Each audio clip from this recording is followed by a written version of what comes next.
There are people in this world who walk among us, yet have no soul. 3 of these terrifying figures are at the center of this video. Today, we will step inside the minds of 3 serial killers who, for years, sowed fear and whose stories continue to haunt us. With each word, each detail, you'll be pulled deeper into an abyss with no return. How far are you willing to go? What can these monsters teach us about the darkness within the human soul? Stay until the end, because the darkest secrets revealed here may be the most dangerous. In the dark, there are secrets that should never be uncovered. And you, do you have the courage to face the truth? Now, without further delay, let's dive into this silent nightmare. The terror begins now. The chilling case of Maury Travis, the motel killer.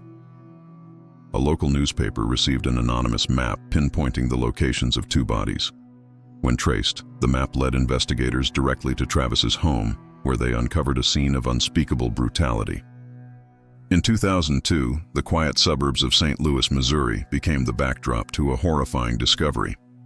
A series of disappearances led investigators to Maury Travis, a seemingly ordinary man whose secret life revealed unimaginable horrors. Maury Travis, 36, worked as a waiter and kept a low profile. But behind closed doors, his home was transformed into a dark world of terror, where he acted on his twisted fantasies. Authorities began investigating after the disappearance of multiple women. Many were vulnerable individuals, often involved in sex work. The trail eventually led to Travis when a shocking clue surfaced. In the basement of his modest house, police found chains bolted to the walls, evidence of restraint, and cameras strategically placed to record his actions. It was a carefully constructed lair for torture. Investigators also found a series of tapes, and what they contained was chilling. Travis had documented his crimes in vivid detail, recording the moments of fear and pain he inflicted on his victims. Travis later admitted he had been consumed by dark fantasies since his teenage years. He described his compulsion to kill as an addiction, one he could no longer suppress. He would drive through neighborhoods known for prostitution, approach women under the guise of safety, and lure them back to his home. Once inside, his victims faced unimaginable terror. One of the tapes showed a woman pleading for her life, chained and helpless. These recordings left even seasoned investigators deeply disturbed, revealing the extent of Travis's cruelty. Authorities linked Travis to at least 12 murders, though they suspected the number of victims was much higher. He was careful to leave few clues, making it difficult to connect all the dots. Among the evidence were letters Travis wrote to himself. In these chilling notes, he referred to his victims as trophies and detailed his satisfaction after each killing. His words revealed a deeply twisted mindset. Travis was obsessed with studying other serial killers. He watched documentaries and read books, learning how to evade capture while perfecting his methods of cruelty. When police confronted him with the overwhelming evidence, Travis showed no remorse. However, just days after his arrest, the case took an unexpected turn. On June 10, 2002, Travis was found dead in his jail cell, having taken his own life. His death robbed families of the opportunity for justice and left many unanswered questions. Investigators believed there were more victims, but with Travis gone, identifying them became almost impossible. The mystery surrounding his crimes deepened further. For the residents of St. Louis, the revelations were shocking. Travis had lived among them, unnoticed and unsuspected, hiding his monstrous double life. Some victims were identified through the tapes, but others remain unknown to this day. For families of missing women, the lack of closure remains a painful reminder of his crimes. The case highlighted society's failure to protect vulnerable individuals. Many of Travis's victims were marginalized, their lives overlooked until tragedy struck. While his death ended the immediate threat, the scars he left on the community remain. His capture was a partial victory, but justice felt incomplete for many. Maury Travis's story is a grim reminder of the darkness that can lurk beneath ordinary appearances. His case continues to be studied, offering chilling insights into the mind of a predator and a stark warning about the vulnerabilities of those society often forgets. The hunting grounds of Robert Hansen, the Alaskan butcher-baker. Hansen would approach women under the guise of friendship or with promises of money. Once they were in his grasp, he would kidnap them and transport them to remote areas of the Alaskan wilderness. Robert Hansen seemed like the perfect family man in Anchorage, Alaska. Known as the Butcher Baker for his work at a bakery, no one suspected the darkness that consumed him. But beneath the surface, he harbored sinister fantasies that turned him into one of the most chilling serial killers in U.S. history. Born in Iowa in 1939, Hansen had a troubled childhood. He was shy, awkward, and suffered from severe acne, which made him a target of bullying. These early experiences planted the seeds of resentment that would later drive his violent crimes. After moving to Alaska, Hansen appeared to find stability. He was married with children and ran a successful bakery. However, his public image was a facade that hid a disturbing reality. Between 1971 and 1983, Hansen lured at least 17 women to their deaths. Many of his victims were sex workers or dancers, individuals he believed wouldn't be missed, making it easier to avoid detection. His method of murder was horrifying. Hansen would release his victims into the wild, giving them a brief hope of escape, only to hunt them down with a rifle as if they were game. A skilled hunter, Hansen had trophies of animals displayed in his home. Disturbingly, he kept similar trophies from his victims, including jewelry and personal items, as macabre reminders of his kills. Hansen's reign of terror came to an end in 1983 when a young woman named Cindy Paulson escaped. She had been handcuffed in his basement but managed to flee and alert authorities, providing a detailed account of her ordeal. Paulson's testimony led to a police search of Hansen's home. There they found a map of the wilderness with marks indicating burial sites. The horrifying truth began to unfold as bodies were discovered. In court, Hansen confessed to the murders of 17 women but was suspected of killing more. His cold demeanor and lack of remorse shocked even the most hardened investigators. The story of Robert Hansen serves as a grim reminder of the evil that can hide behind ordinary facades, leaving a haunting legacy in its wake. The Alaskan wilderness, vast and unforgiving, had served as the perfect cover for Hansen's crimes. He exploited its remoteness to carry out his gruesome hunts undetected for over a decade.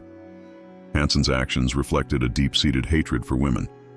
He admitted to feeling empowered by taking control of his victims' lives, turning his insecurities into deadly aggression. The community of Anchorage was left in disbelief. Hansen had been a respected member of society, yet he had used his seemingly normal life as a shield to conceal his monstrous crimes. Hansen's trial ended with his conviction on multiple charges of murder and kidnapping. He was sentenced to 461 years in prison without the possibility of parole, ensuring he would never harm again. Even after his incarceration, the full extent of Hansen's crimes remained uncertain.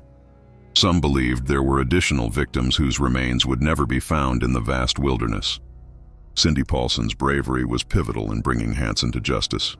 Her courage in recounting the horrors she endured shed light on the predator who had terrorized Alaska for so long. The case highlighted the vulnerability of marginalized individuals and the challenges law enforcement faces in remote regions, where crimes can go unnoticed for years. Hansen died in prison in 2014 at the age of 75. While his death marked the end of his story, the pain and loss he caused live on in the memories of his victims' families. Today, Hansen's case is studied as an example of how predators can use their environment to their advantage, and the importance of vigilance in uncovering such horrors. The details of Coral's crimes left investigators horrified. He had created a systematic method of torturing and killing his victims, showing no remorse for his actions. Today, the story of Dean Coral is a stark example of how manipulation, power, and unchecked desires can lead to unspeakable tragedy. It remains a haunting tale of trust betrayed and lives lost too soon. Dean Coral, the Candyman's terrifying crimes. The case became known as the Houston Mass Murders, one of the deadliest serial killing sprees in U.S. history. It highlighted the dangers of unchecked trust and community naivety. Coral's manipulation of Brooks and Henley revealed the lengths he would go to maintain control. He preyed on their vulnerabilities, turning them into unwilling accomplices to his evil acts. Families of the victims were devastated as the scale of the crimes was revealed. Many had reported their children missing, only to be met with indifference by authorities at the time. Coral's death meant he never faced justice for his actions. However, his accomplices, Brooks and Henley, were both convicted and sentenced to life in prison for their roles in the crimes. The case shed light on the importance of protecting vulnerable youths and ensuring law enforcement takes missing persons cases seriously, no matter the victim's background. The Houston mass murders remain a dark chapter in Texas history. The scars left by Coral's crimes continue to impact the families and communities involved. Coral's ability to blend into society while committing such heinous acts is a chilling reminder of how evil can hide in plain sight, masquerading as kindness. Forensic investigations into the case helped identify many of the victims, though some remain nameless to this day, leaving questions that may never be answered. Coral earned his nickname from the candy factory his family owned. He was known for giving free candy to children in the neighborhood, building a reputation as a kind and generous figure. The legacy of Dean Coral is one of horror, betrayal, and a community blindsided by the darkness within one of its own. His crimes serve as a grim warning to future generations. In the 1970s, Houston, Texas became the hunting ground of Dean Coral, a man who hid his murderous desires behind a friendly demeanor. Known as the Candyman, Coral was responsible for a series of crimes that shocked the nation. However, Coral's true nature was anything but kind. Between 1970 and 1973, he, along with two teenage accomplices, David Brooks and Elmer Wayne Henley, carried out the brutal murders of at least 28 boys. Coral's victims were mostly teenagers, many of whom he lured with promises of parties, drugs, or money. Once they were in his grasp, he subjected them to unimaginable horrors. Coral's home served as the primary site for his crimes. There he would bind, torture, and kill his victims, all while ensuring his accomplices stayed loyal through manipulation and bribery. Brooks and Henley played critical roles in finding and luring victims. They were promised money and rewards in exchange for their silence and complicity in Coral's crimes. Coral's crimes went unnoticed for years due to the transient nature of his victims. Many were runaways or troubled youths, which allowed him to operate with little scrutiny. The horror finally ended in 1973 when Henley, one of Coral's accomplices, turned on him. During an argument, Henley shot and killed Coral, bringing his reign of terror to a sudden halt. After Coral's death, Henley confessed to the murders and led police to the burial sites. Most of the victims' bodies were found in shallow graves on a boatshed property owned by Coral. If you've made it this far, you know just how terrifying the world around us can be. Don't forget to hit that subscribe button and turn on the notification bell so you never miss a chilling story, real-life account, or serial killer tale. What you've heard today is just the beginning.